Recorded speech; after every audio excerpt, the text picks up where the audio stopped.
첫 번째 항목은 호르무즈 파병입니다. 청와대가 검토하고 있다면서요? 오늘 신문에 이제 청와대가 호르무즈 파병을 검토하고 있다는 소식이 일제히 실렸는데요. 청와대 국가안전보장회의가 어제 참모 장교 1명을 미국이 주도하는 국제해양안보구상 지휘통제부에 파견하는 방안을 검토하고 있다고 밝힌 것이 이제 보도가 된 겁니다. 먼저 장교를 파견하고 전투병력은 추후 상황을 보고 결정하겠다. 이런 수준이 아니겠느냐 이런 얘기 나오고 있는데요. 다만 청와대와 국방부는 아직은 검토 단계에 불과하고 결정된 것은 없다고 얘기를 하고 있습니다. 그래도 어쨌든 검토하고 있다는 건 인정한 거네요. 그렇습니다. 미국이 계속 요구해 왔는데 우리는 좀 별로 호의적이지 않았었는데 갑자기 이 시점에 이런 얘기가 나온 것은 뭘까요?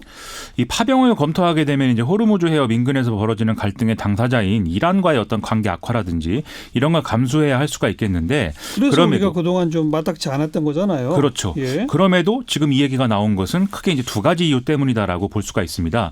첫째는 미국의 욕구가 계속 반복되고 있는 상황에서 이 문제는 이제 방위비 협상 카드를 활용할 수 있다 이런 생각이 아니겠느냐라는 건데요. 방위비 협상. 그렇습니다. 실제 어제 NSC 회의에서는 한미 방위비 분담 협상 제4차 회의 결과가 함께 다뤄졌기 때문에 이 문제를 통해서 이제 방위비 총액에 대한 어떤 접근을 용이하게 하려는 거 아니냐 이런 얘기 나오고 있고요. 예. 둘째는 북미 관계가 걷잡을 수 없이 악화되는 상황에서 긴장 고조를 막기 위해서는 우리가 이제 역할을 뭔가 해야 되는 거고 그러자면 한미 관계를 안정시키는 조치가 필요하다는 판단을 내리고 있는 거 아니냐 이런 얘기도 나오고 있습니다. 결국은 북핵 협상 북미 관계와 다 연결되는 주제다 이거죠. 그렇습니다. 자, 북한. 바로 어제도 미국 비난하는 성명 냈죠.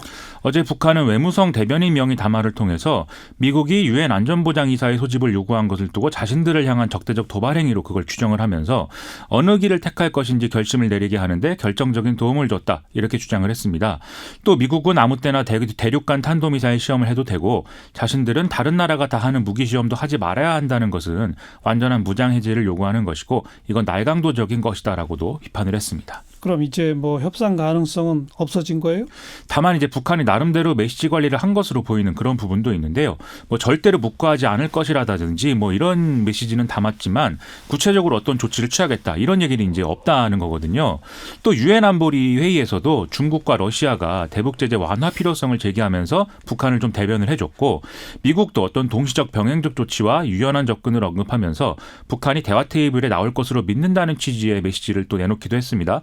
그리고 여기에 더해서 원래 진행하기로 했던 북한 인권 관련 논의를 하는 회의는 또 열지 않았기 때문에 서로 뭔가 아직 협상의 여지는 남겨놓은 상태다. 이런 해석이 가능한 대목도 있습니다. 네. 스티브 비건이 15일인가 우리나라 오잖아요. 그렇습니다. 이 스티븐 비건 미 국무부 대북정책 특별대표가 오는 15일부터 17일까지 2박 3일간 방한한다는 계획인 건데요. 이 기간 동안 판문점이라든지 이런 장소에서 북미 접촉이 과연 이루어질 것이냐 이게 지금 관심사죠. 스티븐 비건 특별대표는 지난번에도 이제 방한했다가 빈손으로 들어간 바 있었고 스웨덴에서 북측과 접촉했지만 합의를 이루지 못한 이런 일도 있었는데요. 그래서인지 북한의 협상 상대를 교체해달라는 것을 지금 요구하고 있는 상황입니다. 기존의 협상 상대인 김명길 외무성 순회대사는 실권이 없기 때문에 협상의 여지를 찾기 어려우니까 최선희 외무성 제1부상이 직접 나와라 이런 얘기입니다.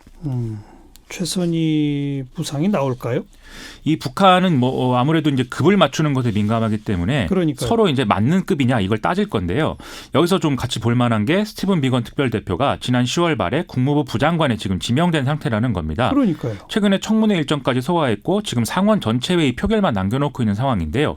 이 미국 국무부 부장관이라는 직책은 장관보다는 낮지만 또 차관이 밑에 있기 때문에 차관보다는 높은 지위로 볼 수가 있거든요. 그런데 북한 외무성 부상의 경우에는 대외적으로 차관급 회의에 나오는데 최선희의 경우에는 제1부상이기 때문에 또 다른 부상들보다는 지위가 높다 이렇게 볼 수가 있겠습니다. 그렇죠. 그래서 이런 기준으로 본다면 급이 맞다 이렇게 볼 수가 있기 때문에 이 최선희가 나올 수 있는 형식적인 조건은 마련이 됐다라고도 이제 볼 수가 있겠는데요. 과연 이제 나올지 좀 주목이 되는 상황입니다. 그러니까 최선희 제1부상의 급을 맞추느라고 스티븐 비건을 부장관으로 지명한 거고 그런 측면이 있어 보입니다. 판문점에서 둘이 만나면 되겠네요. 그러면 가장 시원한 이런 그림이 되는데 그렇게 됐으면 좋겠습니다. 네. 자, 두 번째 시사회기 항목은 보리스 존슨의 완벽한 부활입니다.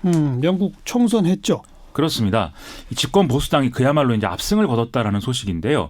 개표가 거의 마무리 단계고 보수당이 전체 650석 중에 365석 이상은 이제 확보할 것으로 보입니다.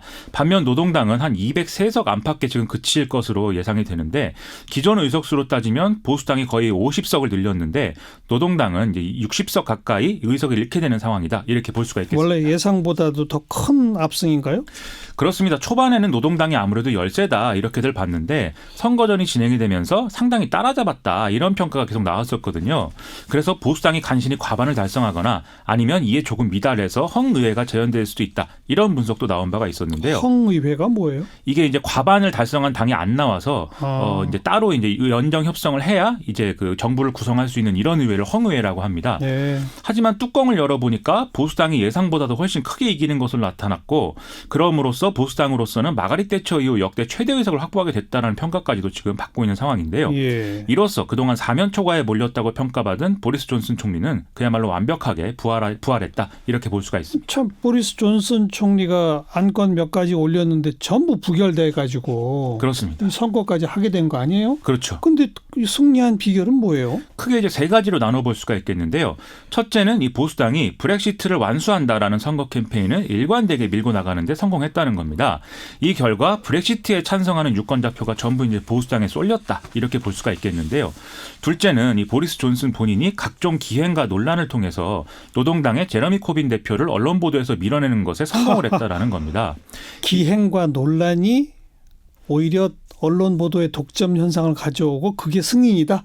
그것이 승리의 자. 요인 중에 하나가 돼버렸는데요. 큰일 났습니다, 이거. 그렇죠. 예를 들면 제러미 코빈과의 토론을 앞두고 복싱도장을 방문해서 브렉시트 완수라는 글씨가 적힌 글러브를 끼고 복싱 연습을 하는가 하면 뭐 영화 러브 액츄얼리의 스케치북 프로포즈를 패러디해서 이것도 화제가 되기도 했고요. 예. 또 뭐 취재진을 피해서 대형 냉장고에 숨는다든지 뭐 기자의 휴대폰을 빼앗아서 자기 코트 주머니에 넣는 이런 일들도 있었는데 예. 이게 다 이제 보도가 되면서 오히려 노동당으로서는 언론 보도의 기회를 뺏기는 이런 현상이 일어났다는 것이죠. 네. 셋째는 이 선거 구도가 브렉시트에 대한 찬반이 되면서 스코틀랜드의 노동당 지지층이 이 독립을 요구하는 스코틀랜드 국민당으로 분산이 된 것이 노동당으로서는 악재였다. 이렇게 볼 이제 수가 그 있겠습니다. 브렉시트 어떻게 되는 거예요? 일단 보리스 존슨 총리가 유럽연합과 논의한 브렉시트 합의안에 대해서 크리스마스 이전에 이제 표결에 들어가게 될 가능성이 높아졌는데요. 그러면 이제 1월 말이 브렉시트 실행일이 됩니다. 하지만 이렇게 되더라도 2020년 말까지는 이 브렉시트 효력을 일시적으로 보류시키고 어떤 전환 기간으로 새로운 협상을 진행하게 되는데요.